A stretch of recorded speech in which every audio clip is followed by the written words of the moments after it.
Welcome to Week and Geek, your new comics preview for January 25th. I'm Mike Ortiz. And I'm Chris Brown. What do you got? I'm going to kick it off here with Walking Dead number 93. Usually they go in these 6-issue story arcs, and we've had what this should be the third part of the new arc, but we're actually looking at A Larger World Part 1. So we had kind of like two little interlude parts there to kick you in. You had a sort of a strange guy come into their community and say, you know, I'm part of a larger network. We've got, you know, little towns set up. We're trading with each other. We're doing these kinds of things. We want to bring you in. Well, this issue, Rick doesn't trust anybody, and, you know, he's trying to figure it out. So, but it's much like a lot of these things with the Walking Dead, where, you know, Rick's got to think about it for a minute, and then they take their time, and they're going to kick us into this larger story, and I'm sure it's going to, you know, be pretty good there.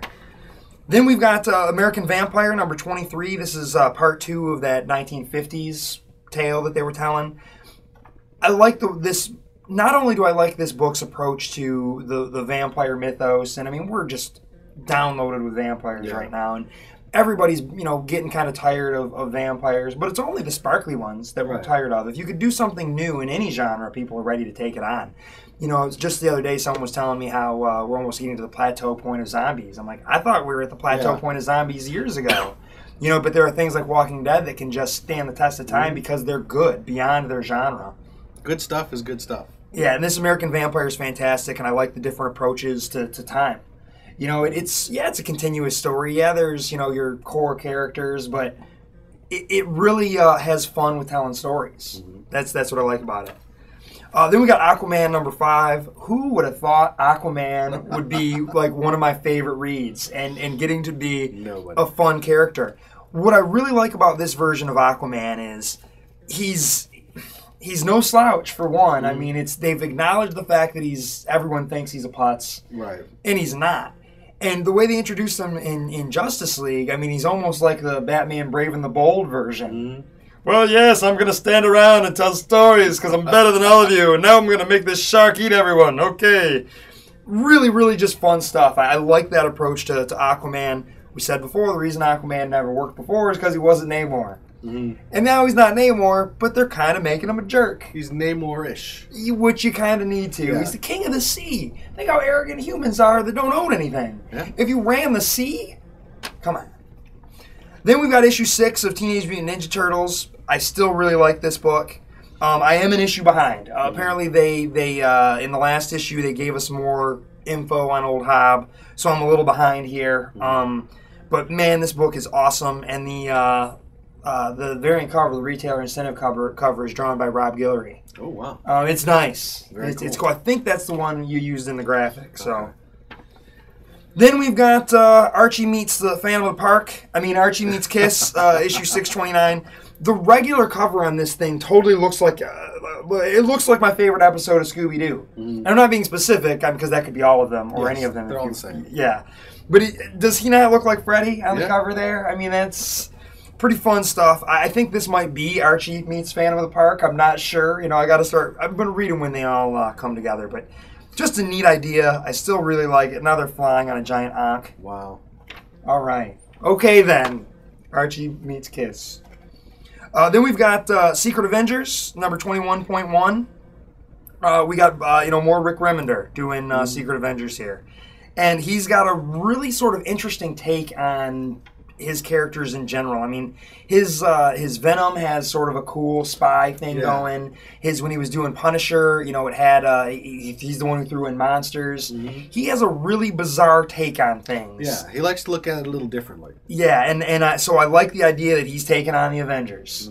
I think it's going to have a nice spy feel, a nice military feel, kind of like Venom. Yeah. But I think he's going to do some other really cool stuff in here. I think if he does well on here, then he may get the step up to the main Avengers book when Bendis leaves. Oh, see, I thought you were going to say he'll get a graphic. Then he'll get a special graphic on WeekNGeek, and you know he's made it.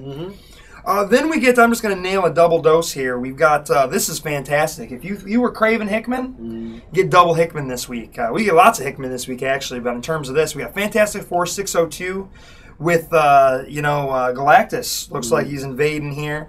This stuff, again, big science, fun stuff. He's got a great handle on the family.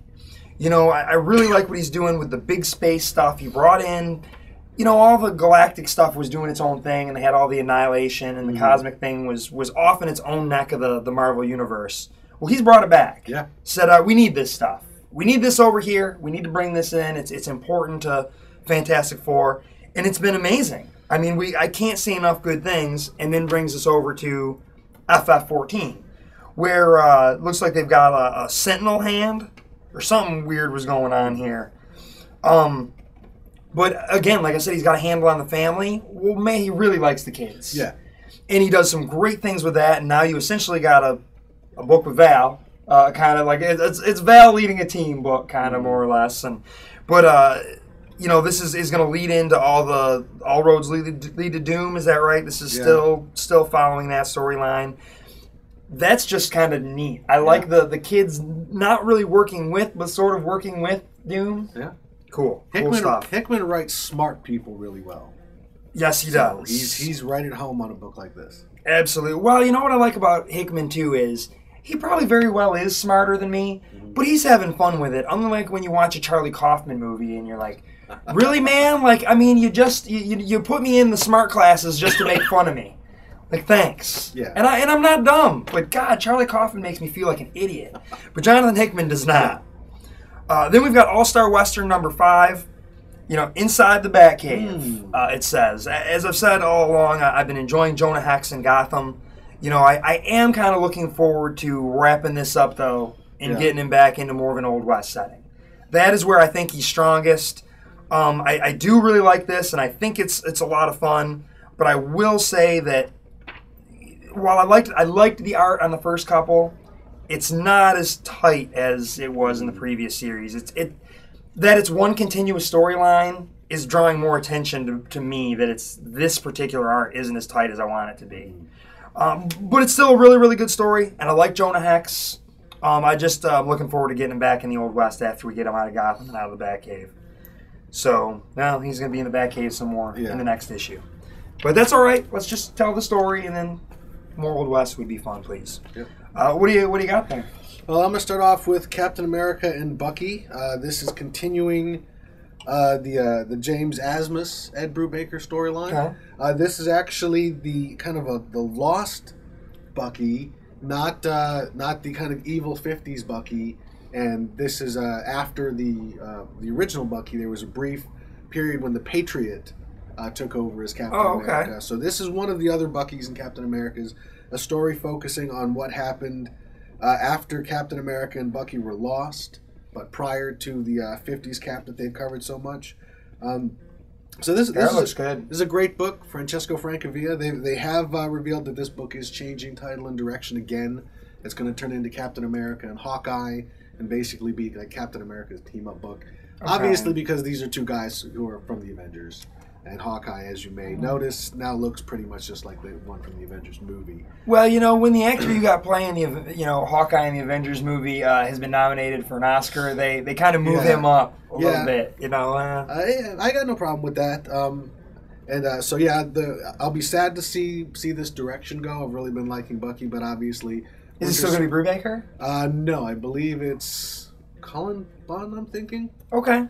Interesting. But yeah, we're going to get a dose of Bucky and Winter Soldier when that comes out. Yes. And that will be written by Brubaker. Yes. Next up, we've got some more Hickman. We've got the Ultimates, continuing the kind of relaunch of the Ultimates books. I actually am an issue behind in this one, so I don't know what's going on here, but it looks like we've got Ultimate Captain Britain on the cover. He doesn't have a mask on. This is the second part of another storyline. They wrapped up all their stuff with the Ultimate Reed Richards, and now they're moving on. But it's been good stuff, you know. Cool. It's Hickman. If you're watching WeekNGeek, you know we love the Hickman. Absolutely. Next up is The Flash. Francis Manapul and Brian Buccellato. Again, I think Mob Rule is the villain. Hopefully this will be wrapped up.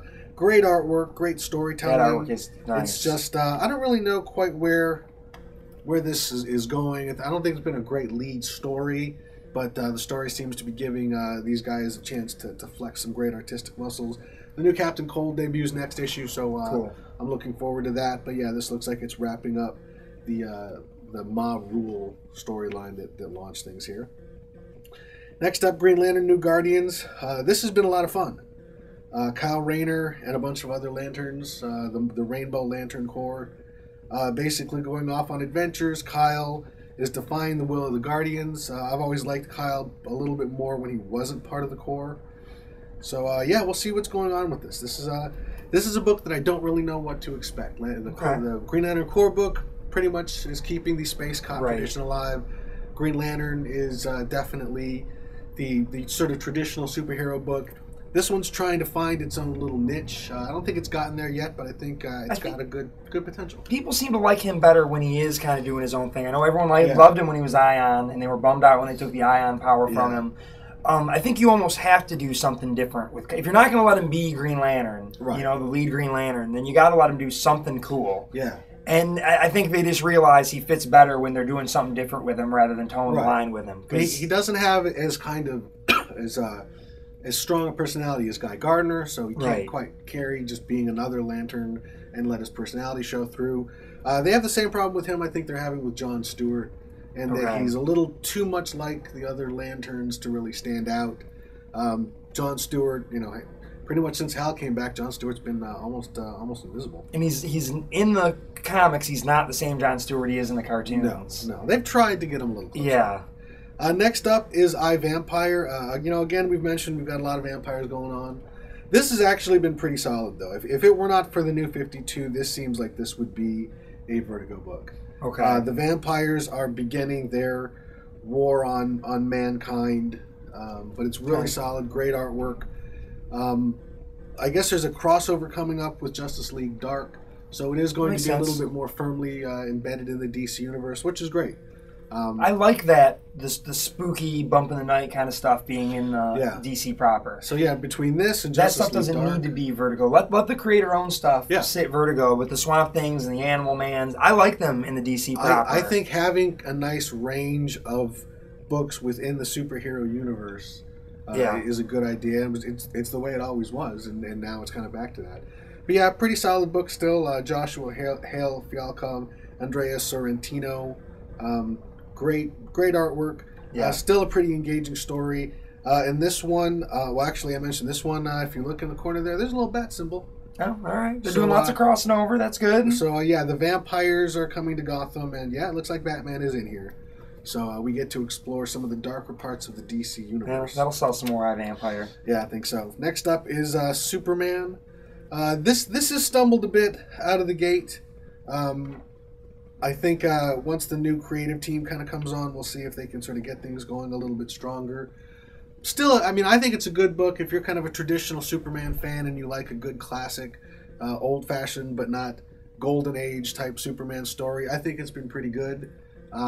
But yeah, it's certainly in the shadow of Action Comics. The problem with Superman is if you are not, just a Superman slappy and love him for the tradition and what he represents in comics, and then I do have that soft spot, and I've always liked Superman for what he is, but those that don't get it. Yeah. Therefore, if Superman's not great, nobody sees it as any good. Yeah. If it's great, then people have, oh my God, this story's great, and then they give all the credit to the writer. Right. And that's well and good, but Superman rarely gets credit for being Superman. And again, if it's not great, people don't see it as any good, and that's too bad. Yeah, and this book is being overshadowed by Action, because I dare say Action's been pretty great. Yeah, and this is not as good. I do still enjoy it. But yeah, there's a difference between a book written by George Perez and a book written by Grant Morrison. Absolutely. Next up, Justice League Dark. Again, the DC Universe's dark, mystical side. This is still assembling the team. It looks like we've got everybody together here finally. So they're wrapping this up. Peter Milligan is doing a great job on this book. And he's a good writer. I like his stuff when he's outside the norm, yeah, which he generally is anyway. And this is right in his wheelhouse. He's writing John Constantine here and in his own book. He's got a great handle on these characters. He was the guy that reinvented Shade many years ago. So Shade's in this book. So this is just really a fun, great. If you're enjoying Animal Man, and Swamp Thing and iVampire and Resurrection Man, things like that, then this book is right up your alley. Next up, Kirby Genesis. It's been a while since this came out. It has. And I remember the last time we talked about it on the show here, I was a couple issues behind, and I said, if I don't get caught up by the next issue, I'm just going to drop the book. Well, luckily they waited so long. They waited for me to get caught up to put this out, and it's still pretty solid. I mean, this is not Kirby's best creations, because this is certainly the post DC and Marvel stuff. This is the stuff for Pacific Comics and Topps and things like that. But it's still really got a good kind of feel to it. Busiek and the art team, which is Alex Ross and another guy, are really they're doing Kirby but not aping Kirby. This isn't like OMAC where they're really trying to kind of channel Kirby. They're basically doing what the Marvel universe is, which is taking the next step from Kirby. But the big ideas are here. The great designs are here. So now we found out recently that OMAC is being canceled. So if you're looking for a Kirby fix because you can't get your OMAC anymore, give Kirby Genesis a try, because Kirby's family gets a little bit more cash out of this than they do out of OMAC, and then maybe they can stop suing people. Why? Never. We're a litigious society, Mike. Next I'm gonna sue you just for thinking that. Yeah. The Kirbys are going to sue me now. Next up is the Mighty Thor, continuing this kind of Tannerus storyline. Yeah. Last issue was pretty good. I mean, we had I'm behind. Loki discovered the enchanted stick. Okay. And then he showed it to the Silver Surfer, who's on Earth, enduring things, learning about mankind. I know he did this like 30 some years ago, but hey, comic books have a short memory, so the Surfer's learning how to be human again. But yeah, they turned turned Don Blake, who is actually still around. Okay. Even though Thor is supposedly dead. Turned Don Blake's walking stick into Mjolnir, and all of a sudden Thor, in whatever heaven he's at, kind of wakes up. So it looks like they're going to get things back together pretty quickly. I'm glad they're not going to drag this out. It says next issue, the true God of Thunder arises. So yeah, this is a brief little moment where Thor's out of the picture, but they've already established the gods can't really die. Yeah, so which is an interesting take, and apparently Fraction is kind of rewriting the way Marvel mythology works. Hey, that's fine. In a couple of years, they'll change it back. Exactly. Next up is Unwritten. I am now 6 issues deep on this without having read it, and to show you how committed I am to this book, I wouldn't even think about dropping it. I know I'll read them. I know I'll get caught up. This is a 10-part storyline. I just haven't quite got around to it. You know what? I can tell you right now, I'm committed to this book till it's ending. And it seems like they are heading towards a conclusion. That's one of the things I love about Vertigo books. You get this solid, tight, creative team. They'll be on for a finite amount of time. They're not going to drag it out. We're going to, at the end, get a nice set of trade paperbacks and hardcovers on your shelf for those who haven't jumped on. But it's a great book. I've said this many times. It's great artwork, really interesting stuff. Yeah. We're talking about Hickman being smart. This book's smarter than me too. This one makes me feel dumb, I have to admit. But that's okay. I'm not an English major. So that's the bulk of my stack. All right, which I guess brings me to the top of my stack, which is no surprise, and this is a fantastic cover here. Green Wake number 9. I still really like this book because it's just so damn moody. We're getting into some weirdness going on. I was really excited to see Carl, the guy who turns into the creepy monster from the previous story arc, was back in the last issue causing some mischief. Now we've got what's maybe going to be a murder mystery on our hands. Here's Carl again, looking like that creepy monster. And of course that's fun because I own his first appearance as a creepy monster. Nice. The original artwork there, so... just look at that artwork. It's so fun, and it's like the mystery is just building and getting creepier, and I really like these characters. And I mean, I'm in it. This one, for the long haul. I'm excited to see what they're going to do here. Looks like, the mystery's building even more. That looks like some, I'm not going to spoil my fun. That looks like some craziness going on in there. But Green Wake's a great book. If you're not reading it, I don't know why. This is a book that I talk about every month. I really, really like this. If you like creepy and weird, you should be reading Green Wake. My top is Justice League number 5. I was kind of debating what to pick. There weren't a lot of real standouts in my stack this week. A lot of good, solid stuff, but nothing just sort of jumped to the top. Until I started flipping through this and I realized that this is the new 52 actual debut of Darkseid. Awesome. We've been waiting for this. Justice League versus Darkseid. This is what it's all been about. Yes. Drawn by Jim Lee. It looks like Cyborg steps officially up. a part of the team, it looks like. Yep, so the team is together, and they're fighting the biggest, baddest villain that the DC Universe has to offer. Created by Jack Kirby. Created by Jack Kirby. Kirby's all over the place still. But yeah, this is what we've been waiting for. This is the payoff. Yes. This was the first New 52 book to ship late. Really, yeah. Normally this ships would have shipped last week, the same week as Batman, and there were a lot of undershorts and a twist last week. Actually, did I miss Justice League? That's how what happened. Yeah, so this is the first time it was late. So yeah, this was the first chink in the armor. Not a month; it's a week. It's not that big a deal. But yeah, after 5 issues, they're already starting to ship Technically, late. the first issue was late. Well, the first issue, yeah, I guess it was. Or, I mean, the second issue was late. Yeah, because the first issue comes out that week before, and the second issue didn't come out the last week of the month. It didn't. You know, so they've given themselves around. a little padding, but hey, they got it out, and you know it's gorgeous Jim Lee. You know, again, it's Jim Lee. Be glad it's this close to on time. Yeah, yeah, he got 5 in a row pretty quickly. So yeah, from Jim Lee, that's awesome. Be glad, be excited. So yeah, Justice League is my top pick because I'm looking forward to read the nice, good old fashioned comic book beatdown. I'm probably gonna read that next. And well, it looks like it ends with Apocalypse. So awesome. I love that. Awesome, excited. Yeah, that'll probably be my next read. I just had to get Walking Dead out of the way first because that's always got to be my first read. But with that is your Week in Geek.